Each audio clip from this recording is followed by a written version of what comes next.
Hello everyone. Namaste. My name is Gauri Nigurkar and welcome to Everything Wow. आज का episode थोड़ा अलग है क्योंकि आज हम किसी टूरिस्ट प्लेस पर या किसी फैंसी रिसोर्ट में नहीं जा रहे हैं। आज हम जा रहे हैं खेतों में। तो चलिए इस इंटरेस्टिंग एपिसोड की शुरुआत करते हैं। पूना के पास भोर नाम की एक जगह है जहाँ पर चावल की खेती होती है। तो सुबह सुबह मैं निकल पड़ी भोर। बारिश के दिनों में रास्तों से गुजरना इतना अमेजिंग लगता है। It's really a treat to the eyes. इस रूट पर एक नेकलेस पॉइंट है जहाँ से आप नीरा नदी को नेकलेस के शेप में बहते हुए देख सकते हैं। मैं सजेस्ट करूंगी कि आप यहाँ पर 5-10 मिनट रुक जाइए because it's a beautiful landscape.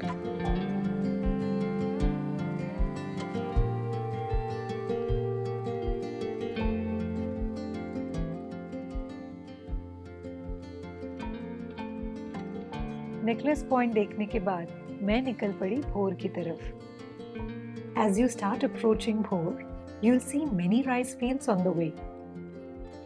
और ये खेत देखते देखते मैं पहुंची भोर।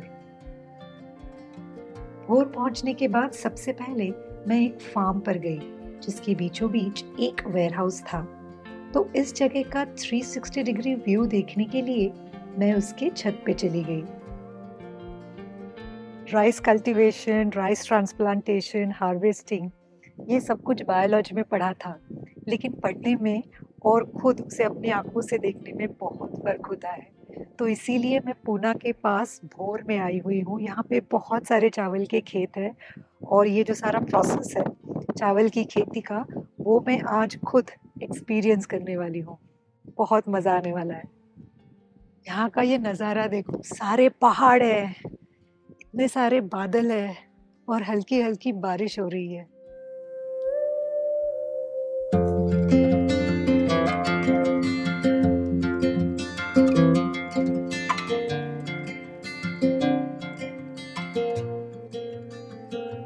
और फिर वहां से निकलकर मैं एक्चुअल चावल के खेत देखने चली गई।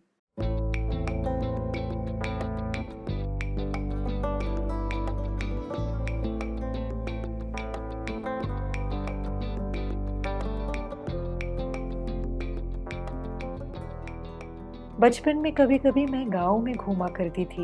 इन गलियों से गुजरते हुए वो सारी यादें ताजा हो गई। और क्योंकि मुझे कीचड़ में जाना था, खेतों में जाने से पहले मैंने अपने जूते खोल लिए और फिर मैं कीचड़ भरे फिसलन वाले रास्तों से गई चावल के खेतों में। वैसे इतने कीचड़ में चलना बहुत डिफिकल्ट होता है। यहाँ पर फिसलने के चांसेस होते हैं, तो थोड़ा संभल के चलना पड़ता है। यहाँ पे बहुत कीचड़ है, लेकिन बहुत मजा आ रहा है।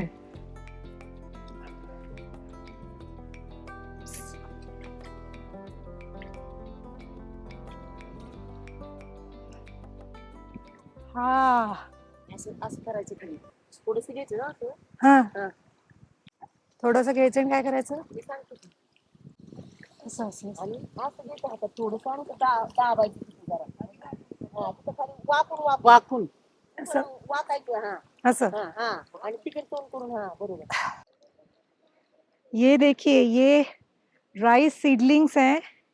तो ये जो छोटे छोटे पौधे हैं, पहले तो ये जो बीज है वो सारे बीज यहाँ पर उन्होंने बोए हुए थे। अब ये थोड़े बड़े हो गए हैं पौधे, तो ये पौधों को निकाल रहे हैं और ये निकालने के बाद अब उन्हें वहां पर दूर दूर लगाएंगे ताकि चावल की फसल अच्छे से मिले।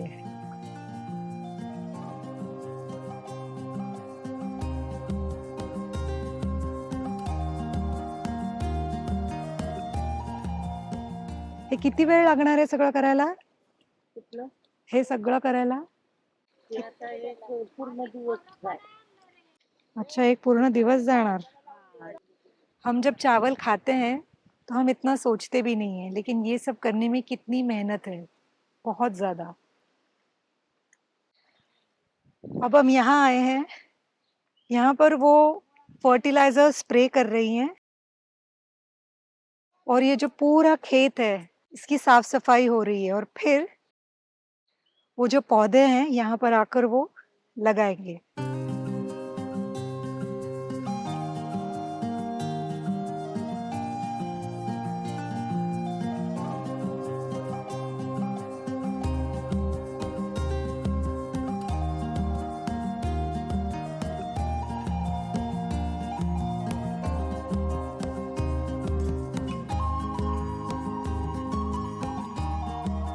अब बारिश भी शुरू हो गई है और मैं थोड़ी सी हेल्प कर रही हूँ इन लेडीज को।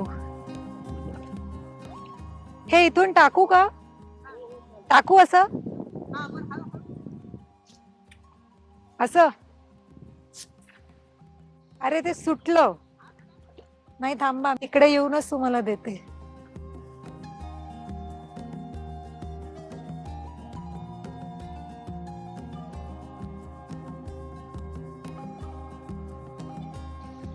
इनको साधं अंगावर देऊ पण हा द्या ना, लय द्या. तुम्ही भिजाल पण. So sweet. हा देते ना स्वतः तिला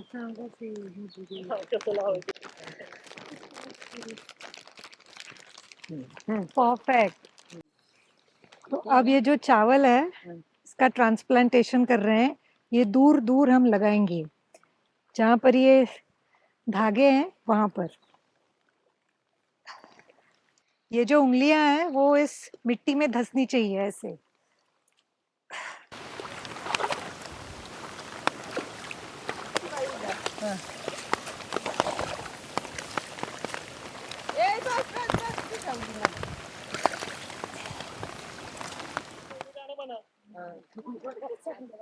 आउच. बोलली का नाही असू दे. हरकत नाही, हरकत नाही. स्लिप झाला पाय. दिसल नेमकं नाही नाही, राहू दे, काही नाही, हरकत नाही.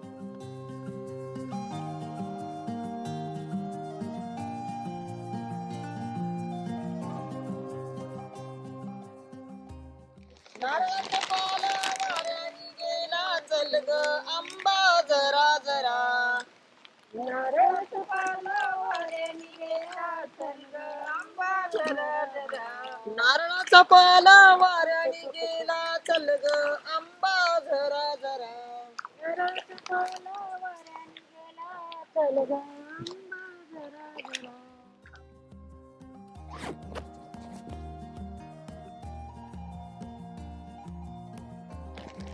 त्याची झाडं किती आवड बघतो झालं. गट्टू बांधले ना ले उस दिन वहाँ इतनी मेहनत करने के बाद मैं उन फार्मर्स की फैन हो गई. रोज खेतों में इतनी मेहनत करने वाली उन औरतों को हम सिर्फ सलाम कर सकते हैं. ये मेरे हाथ और पैर पूरे कीचड़ से भर गए हैं, लेकिन मुझे बहुत अच्छा लग रहा है. यहाँ पे मैं धो लेती हूँ.